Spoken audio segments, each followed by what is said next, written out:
Good day, nerds, and welcome to episode 70 of the Nerd Cantina Show. I'm your host, Ken, joined by my co-host, Steve, and we're going to cover this week's nerd news.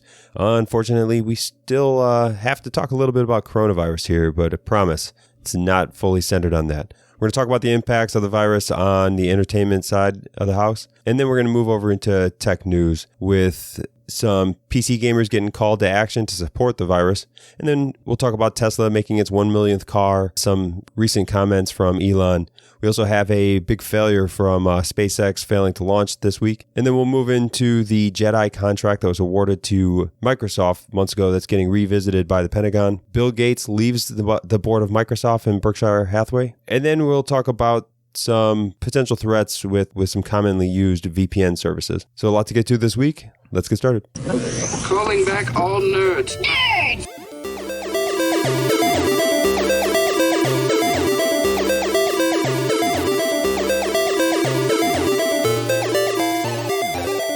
All right, and welcome back to episode 70 of the Nerd Cantina Show. And like I said in the intro here, it's tough to get away from coronavirus.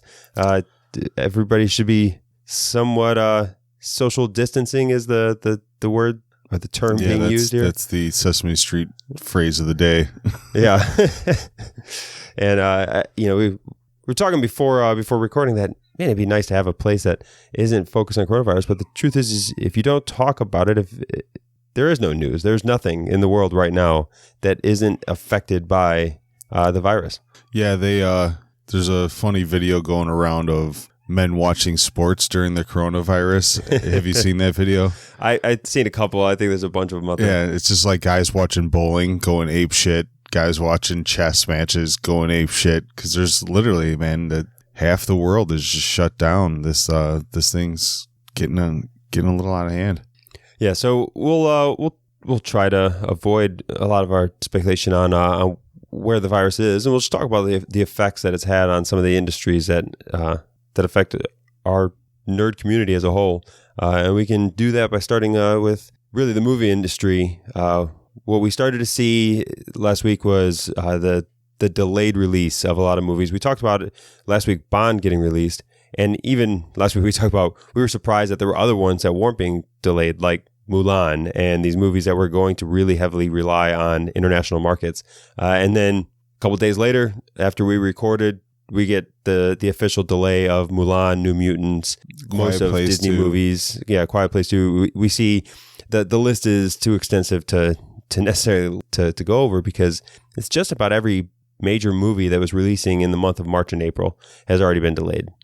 Well, and for a little while, we thought the movie industry would be all right, because they were basically saying don't be in areas with larger than a 250 person like venue. Which most theaters don't pack no 250, so you felt a little safe, but the state of Illinois just shut down all dine-in restaurants and bars. Like they're literally. Yeah, New York City did the same. Yeah, it's getting a little out of hand. I want to say the theaters are still open. There's just nothing to really go see. I had a babysitter set up for Quiet Place 2, because this is one of the movies that my girlfriend makes me take with her on. She, every week I let her know what movie I'm going to, and she's like, nah, I'm good. Quiet Place 2 is the one she was like, you better not see that fucking movie without me. So wasted night of a babysitter now. Like it's quite shitty. I might go see The Hunt this week. I might do some reviews on Netflix shows, Hulu shows, just to keep some content posted. I did go see that Bloodshot this week, and I still haven't wrote my review for it just because it was straight trash. straight fucking trash. Well, those are my favorite reviews to read. I know. They're the hardest to write, though. When you carefully craft writing the trash. They're so hard to write. Because it's just like, I'm telling people not to see this movie. And it's like almost, I don't know. They're way harder than the ones that, like, a good movie you walk out of and you're excited to tell people about it. Like, nah, I'm just like, I just got to shit on this thing. Well, on top of the movie release schedules being delayed, we also see the halt in production of just about every movie that's currently being worked on. I think they announced like a 3-week shutdown of Batman, 3-week shutdown of just about every TV show that's being recorded that's currently in production. So you've got to assume that that's also going to trickle down to next year's releases and stuff like that. Having Marvel's like release slate is all up in the air now. Feige's going to have to do some work. Yeah, so it's there's definitely some big changes happening in the entertainment industry, and we'll go over the important ones as they come up, the ones that we think are important and being tracked by the community. All I know is if something happens to Tom Hanks, I'm going to lose my shit. I'm going to lose my shit. I think that's when this got real. I think that's when this got real for everybody. Is like, you seen the article? Everyone thought it was all bullshit, and then you go to dude's Instagram and it's like, nah, Tom Hanks wrote a big letter about it, like telling people he'll be all right, blah blah blah. But I don't know, man. I just like, I thought this was real. I don't know who to be mad at, but I'm gonna be mad at somebody. I'm gonna be mad. Yeah, I thought this was a real thing when Disneyland closed. Like when Disneyland made the decision to close before schools and everything else, and they were one of the. I thought, okay, yeah, they had a measles outbreak and they didn't close. Yeah, that mouse doesn't close for anything. Like if they're shutting down here, and the truth is, it was probably a pragmatic closing in the sense that they were looking at it was going to cost them more money to operate per day than they were going to take in because there's going to be no tourism.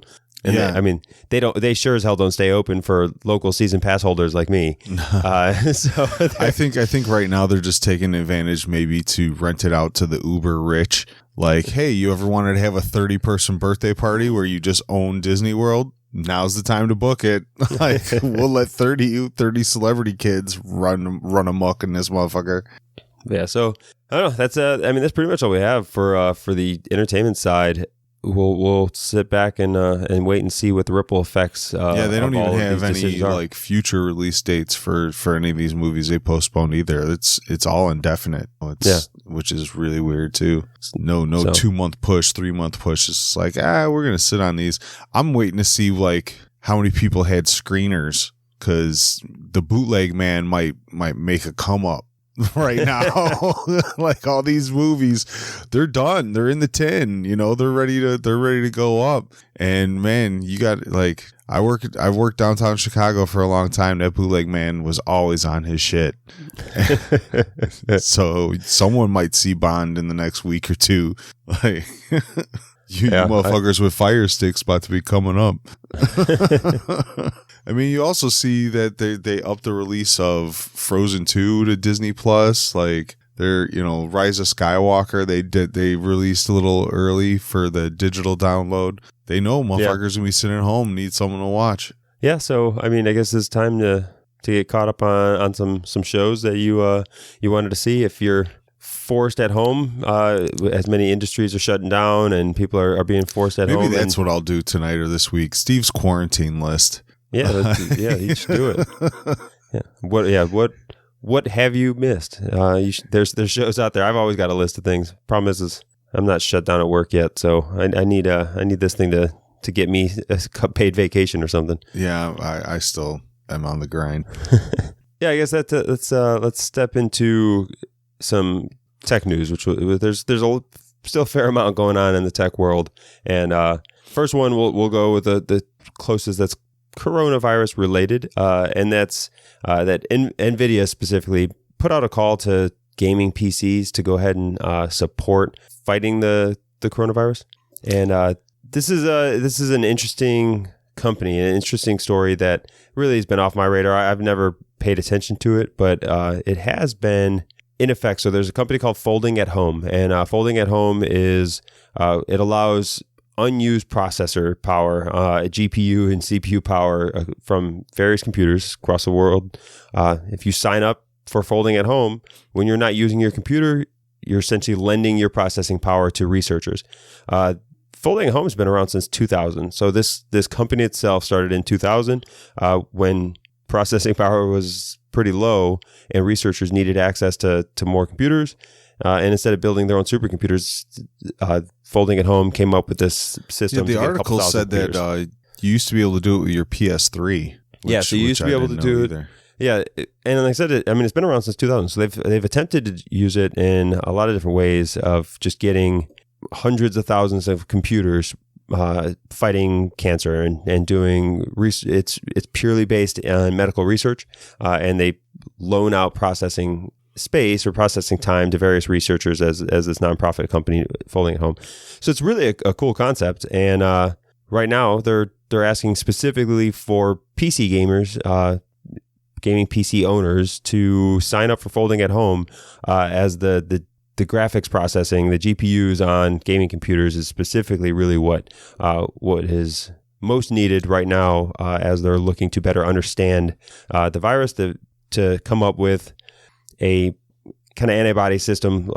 Better models, they said, yeah. Better models, yeah. And then they can hopefully, because just like the SARS, in the end, SARS was able to have some level of medication or treatment, antibody treatment that they could give individuals. And that came through kind of modeling and testing. Well, coronavirus is the same type of, both of them are coronaviruses, SARS and COVID-19. So they're hoping that they can be able to use greater processing power to come up with a similar approach like they had with SARS. Well, the gaming community is a good community. I see a lot of people willing to do this. What I just don't know right now is how many computers are going to be available for how long, with everybody locked in their house. World of Warcraft subscriptions, I think, are going to go up for, you get a 30-day ban from work. Now is a good time to maybe fire up that server and do some grinding like you used to. So I just, if like our lives have relatively stayed normal. If I had a gaming PC, I could sign up and they could use it while I was at work still. But there is a large part of the gaming community that are being told to work from home and stay home. So those computers are going to be gaming. Like, that's what they do. Yeah, I think it's still, they got to sleep. They got to sleep eventually. Maybe that's only for a couple hours. Yeah, maybe it's for a short period of time, but they've got to sleep eventually. So yeah, if you've got some spare time, go ahead and sign up for it. Get it done. If I could sign up, I might look into if I could sign up and put it on like the Xbox, because then at least my Xbox would be used for some purpose. Yeah. Other than it's sitting on the shelf for my. I know. Can't once get you a month to play gaming. A game of fucking Overcooked for nothing. I trying to tried start them motherfuckers. I need to start that shit. I almost was able to jump on yesterday. I did play Rayman Legends with the kids. I got a little gaming time with the kids yesterday. So classics. It's a classic. All right. Yeah, and let's get away from Corona for a little while. Let's put it behind us here for a minute, and we can talk about a big milestone for Tesla. As this week, Tesla had made its 1 millionth car, and I mean, it's hard to know what a feat that is. I don't know. I was going to say the same thing. Like, I don't know if that's like the benchmark that a major car company sets for. Like if we make 1 million before we go out of business, we're on track. But to think that there's 1 million fully electric cars out there, that could have been 1 million. Obviously people bought them, so that's 1 million less. Gasoline guzzling cars that's on the road. So just that number alone makes me feel a little better. Yeah, like I said, I don't know how significant that is. It's still a really low market share that Tesla has. I think I saw somewhere that in 2018, like Volkswagen made 11 million cars. Damn. In 1 year. So I mean, low market share there for Tesla, but still great to see it. I still will. I think history will look back at Tesla as being one of the best companies, most innovative companies. People have been waiting for this company to go under for years. Yeah, like people have been banking that Tesla was gonna, crash years ago. So for them to make their millionth and they got new models coming out, they're stronger than ever. Good for them, man. I'm happy about it. I'm trying to get a Tesla. I'm really trying. Is life goals. Yeah, if I ever end up buying a nice car in my life, it'll probably be a Tesla. But yeah, I mean it's really good for the company. It's good growth, good little benchmark to hit. And I'm sure as they've now got their Chinese gigafactories and they're looking at putting another gigafactory in the U.S., I think in the Midwest somewhere, as they continue to up their production game, we'll see the 2 millionth car hit pretty quickly. Probably. Yeah, those gigafactories, man. We'll see how much they start churning out. I mean, I think, like you said, their 1 gigafactories in China, that thing's kind of slowly grinded to a halt over the last couple weeks. We're going to see in the next couple months, a lot of our goods and things that come from China are going to be, we're going to have this like gap in the window where supply is not going to meet demand for a little while. But keep trucking along, keep making DeLorean-esque pickup trucks and like SUVs with Lamborghini doors. I'm down. Keep it up.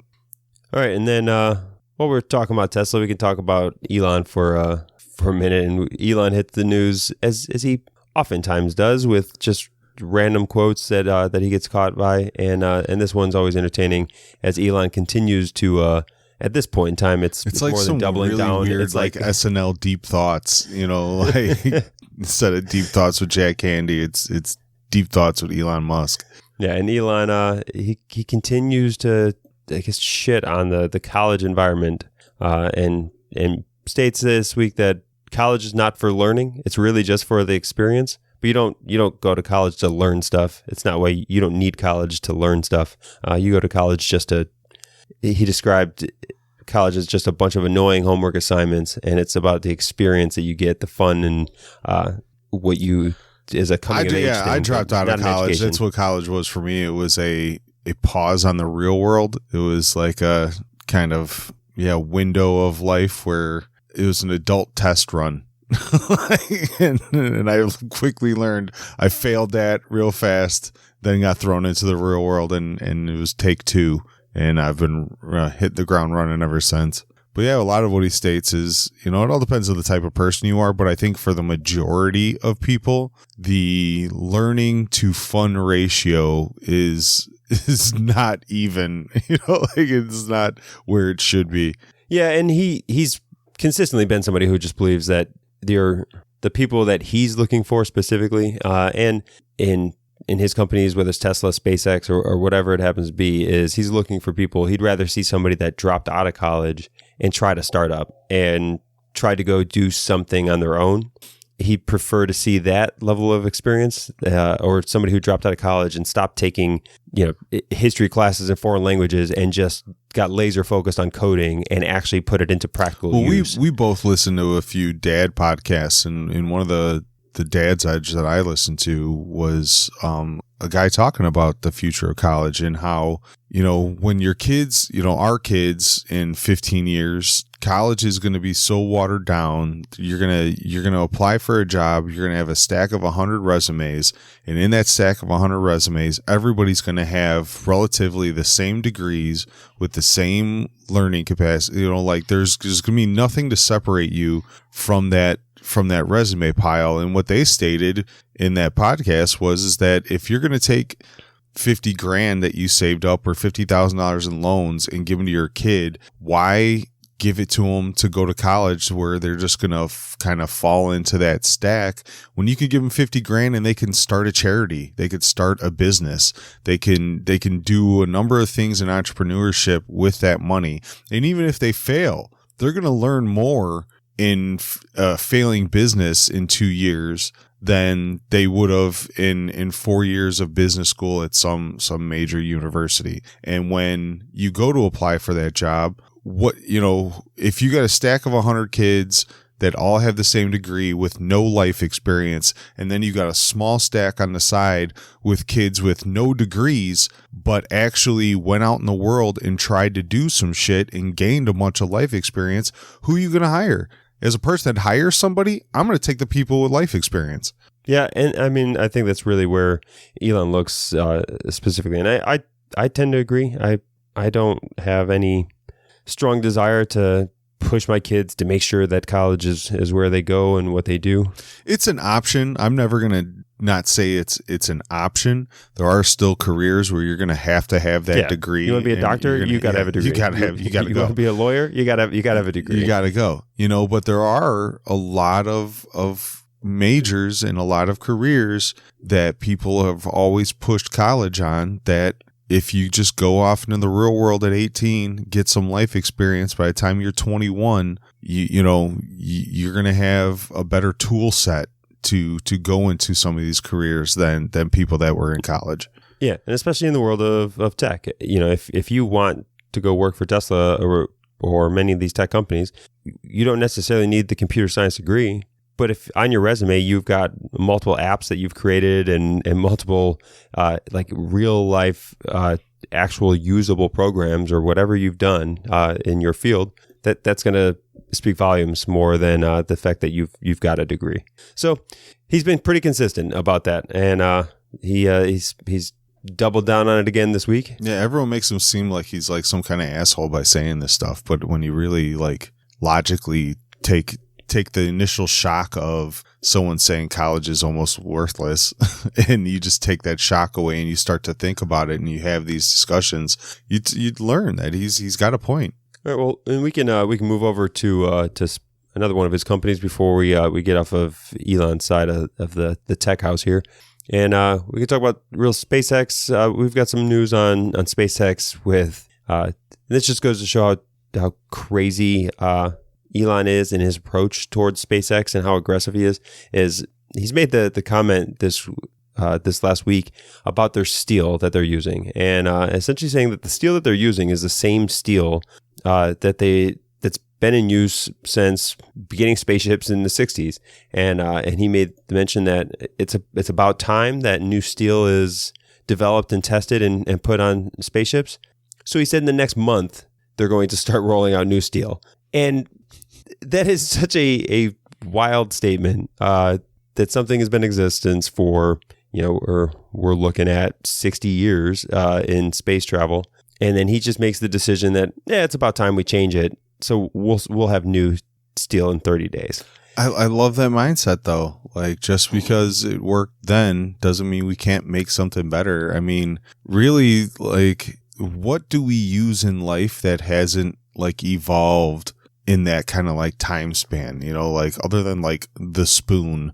Like what are we using in our daily life that hasn't in 60 years been upgraded or reconfigured to work better? Like, there's really not much that you touch every day that hasn't taken some kind of upgrade. Yeah, I mean it is probably due for an upgrade. I don't know how to make a better steel, and apparently he thinks that there is a way, and we all know that he will put the pressure on his company to do it. SpaceX is an incredibly high pressure workplace in the sense of what he demands of his employees and what he expects of them. There was talk, I think it was about 2 weeks ago, that he held like a 2 a.m. all hands meeting for all of SpaceX, and he held this 2 a.m. meeting and called people in for this 2 a.m. meeting to ask them why weren't they open 24 hours a day? Why were they not building Starship 24 hours a day? And like, he made the point to do the meeting at 2 a.m. just to bring that to light. And people said, well, we don't have enough people to keep us going around the clock or whatever else. And he went and hired 200 people in the next like 48 hours to increase the capacity. Like 3 8-hour shifts. Let's go, motherfuckers. Where's the night shift at? To do this. Where's the night shift at? And he asked people for what are the real reasons? What are the barriers to doing this? And they said, okay, well, here's our barriers. And he said, okay, I just got rid of those barriers. You have more people. You will be working around the clock. And so it's definitely a high pressure place in the sense of very goal oriented, very aggressive timelines that he wants to hit. And I think it's good. I think most people who are coming out of SpaceX who talk about working there, they love the environment there because they're seeing progression, and they're getting rewarded and recognized for their work. So he's an interesting guy to work for. It would be great to kind of see really behind the scenes, those boardroom meetings, the conversations that he has. He's definitely not going to shy away from any challenges. Yeah, no, it would definitely be a fun, if I could be a fly on the wall, like that, it would definitely be interesting. Cause 2 a.m, you see all these guys, people in pajama pants, fucked up bedhead, and Elon's probably like on his 8th cup of coffee, pacing the room back and forth. Like, what the fuck, guys? What the fuck? Like, how come we factories building robots? We got robots. Like, they don't sleep. Robot, like and he's just on this fucking caffeine bender. Like, man, I would love it. Yeah. Yeah. But unfortunately, all the goals in the world couldn't stop the Falcon 9 rocket from aborting at T-0 yesterday. Yeah, hit that red button at the last second. Yeah, if you watch the video, the launch video, they go full on countdown. 3, 2, 1, and then the person even goes, and lift off. Nope. No, we've aborted it, and it just goes dead silent for like 15 seconds. No. Well, everybody's trying to figure out why they aborted, and then there was an electrical issue with the main stage engine.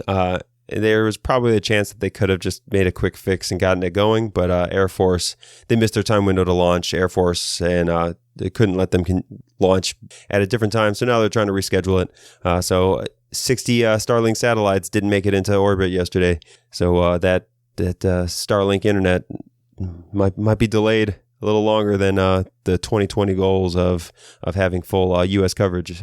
You figure they got all the sensors and the people in place. If they aborted it was to save money, save production, save, And these things are bound to happen. Yeah, you can't And when you reuse all of your rocket stages and pieces, Elon believes that all of the rocket boosters and the main engines, everything in his rockets are, he calls them just operational vehicles. It's like a car. You start it, you park it, you use it again.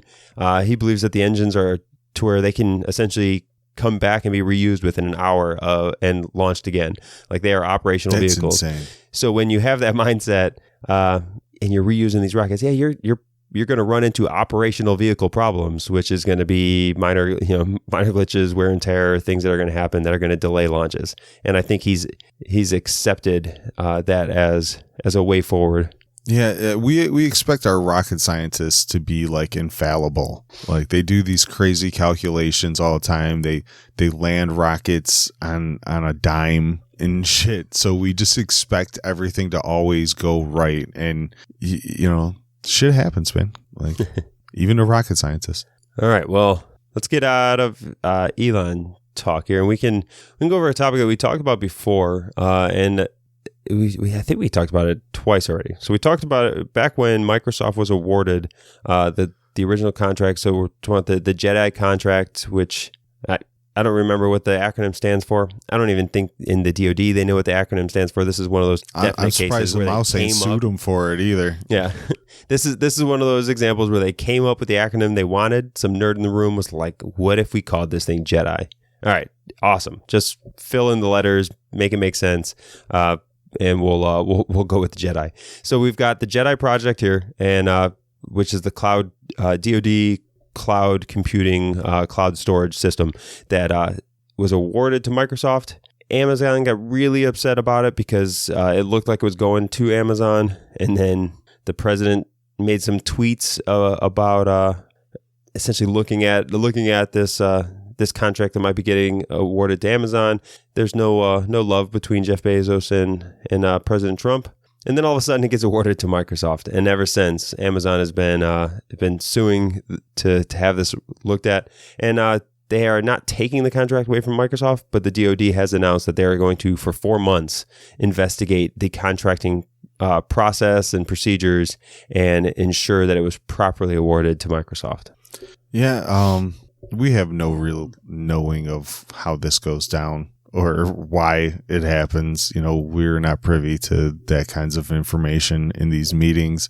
But I do sense a little bit of pettiness. Like, I have to be completely honest. I do sense some petty in here, some shade. I definitely think there is that. This is how the uber rich fuck with each other, right? Like, I don't know. There's talk about it now being that, the DoD might split the contract, which, it's a big contract. It was a $10 billion contract that was going to be awarded to one of these companies. And now they're talking about maybe splitting the contract, because the truth is, if they're reinvestigating it, and if they find in any way that, Amazon is right, because Amazon's claims are that Microsoft's bid for the contract didn't even fully account for all of the tech necessary to to do the cloud computing, that their bid wasn't even complete at the same level that Amazon's was. And well, I run into this kind of stuff. Won it. I run into this kind of stuff on job sites too. So if I give a $4,000 bid for a kitchen remodel or a basement remodel, I'll have all my stuff itemized, why I'm doing it, how much is labor, how much is material, like this and that. Well, then a lot of homeowners will get a second estimate and they'll just flat out say, well, this other guy gave me an estimate for $4,200. And some contractors will be like, I could do it for that, or I'll do it for $4,000. And he won't do any of the legwork. He won't do any of the itemization. He won't do any of that shit. He'll just be like, I'll beat it. I'll do it for $4,000. And he'll figure out how to fucking do it for $4,000 on the fly. So I spent an hour and a half doing this fucking nice estimate, and then some fucking asshole just comes in and undercuts me by a couple $100 and has no clue what it's going to take to do the job. No clue. I bid $1, Bob. Yeah. He fucking they prices right you all the goddamn time. Yeah, I think you would hope there wasn't too much of that with this contract, but that's what Amazon's claiming, that Microsoft bid just wasn't as good and theirs was better, and that's why they should have been awarded it. So we'll see. But if they take it, I think there's the reason why there's speculation that they're going to split the contract is because at this point in time, if you go and award it to Amazon, Microsoft is just going to sue you. Yeah. Microsoft is now going to sue you for taking away the contract that they were fairly awarded through the fair process last time. So I guess maybe splitting it down the middle, giving them both $5 billion, and then in the end, whatever outcome comes out of that is going to be some disjointed, I was going to say, I don't even know how you force these people to work together. Like this is what DoD acquisitions does. It's always a hodgepodge mesh of companies that don't work well together, and then the end, we're gonna need a plane made. All right, Boeing, you make the wings. All right, you make the tires. You make and Boeing's just man, we can make the whole plane. We can make the whole plane if you want. International trade, we're gonna go farm out certain materials to other countries to do whatever else. And then there's always that's how DoD acquisitions goes. So it's we'll keep an eye on this one and see what takes place. But we see a ripple effect. Maybe this is why we get Bill Gates leaving Microsoft this week. He just said, "All right, I'm out of here. His $10 billion contract's going. I'm gonna leave." You figure the boardroom stuff is really gotta kind of bore him at this point. Yeah, you do have to assume, and I don't think in any way he left because of whether it was this $10 billion contract or whatever else. I think it was just time. Yeah, he's been sitting on the board of both Microsoft and Berkshire Hathaway for a long time, and it's just you eventually have to go, and maybe it's got something to do with the global pandemic coming out. We all know that he has been championing. He's been doing TED Talks for years on the threat of the next pandemic and infectious disease, and all of his philanthropy. Philanthropic. That he does towards combating infectious diseases. So maybe this was like the glaring time where he's like, okay, I've been too distracted with being the chairman of these boards, and I need to really refocus, because that's what he's stated in his press releases, is that he's just going to go full focus on his charities. I mean, it's what makes him feel better. He's got he's at the point now where he's older and he just wants to focus on doing the good, that he's bringing to the world, which I don't blame him. Plus, that he feels the people on the board that they have in place running things are quite capable, and he has full confidence in them. So, I mean, you got to let go of it at some point, right?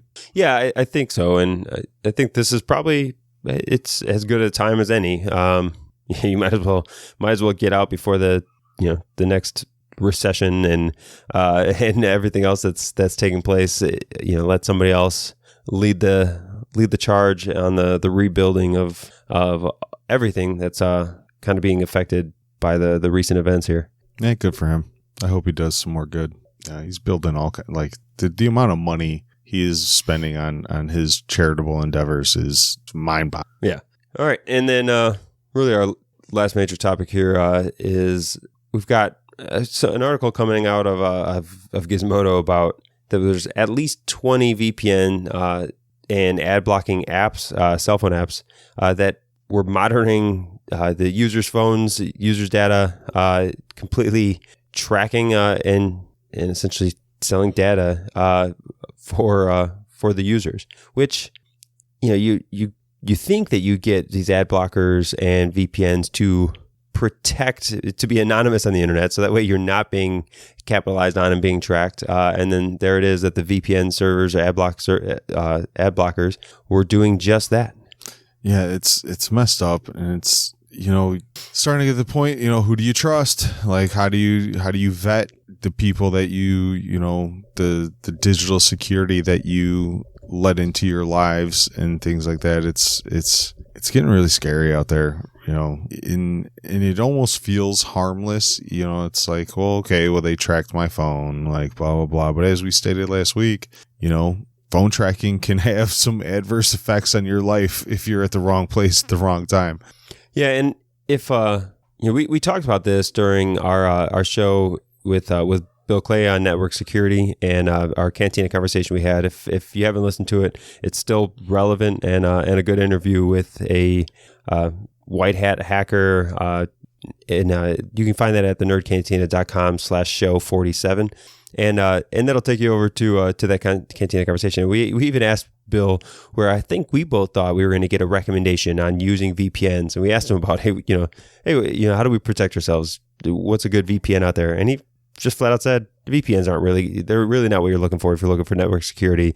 It's not what's going to be the fix all. It gets a lot of kind of people talking about the benefits of it, but the truth is you have to trust that VPN server. Like you have to fully well know that the companies that you agreed to with these VPNs, they now have 100% of your traffic going through there, and they can see all of it. So you have to trust that VPN is not doing anything nefarious. Yeah, it opened my eyes to the fact that it's really not about security. It's about anonymity, right?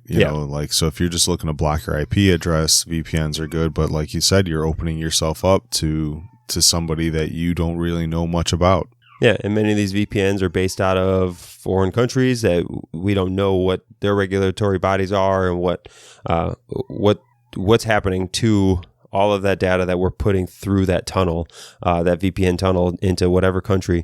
So his big recommendation was like all of those ad block companies and VPNs, those that have now been taken out of the app stores. That they're all little tiny pop-up companies, little tiny pop-up VPNs. And he just said, you better go with a publicly traded VPN, a publicly traded company, because then at least they are kind of forced into ethical behavior through profit shareholders motives, and profit-driven things. Because if you're getting some free or really low-cost VPN app in the app store, you get what you pay for. Where are they getting their money from? Well, and it also just shows like the value of our daily lives to these people. Like, people need to start looking at, when you carry around a smartphone, when you search the internet, when you are connected to the world in a digital way, you are basically walking through the world with a hole in your pocket, dropping pennies everywhere you go. And there are plenty of digital companies willing to come behind you and scoop up these pennies. And they ain't going to tap you on the fucking shoulder and say, hey, sir, you dropped these.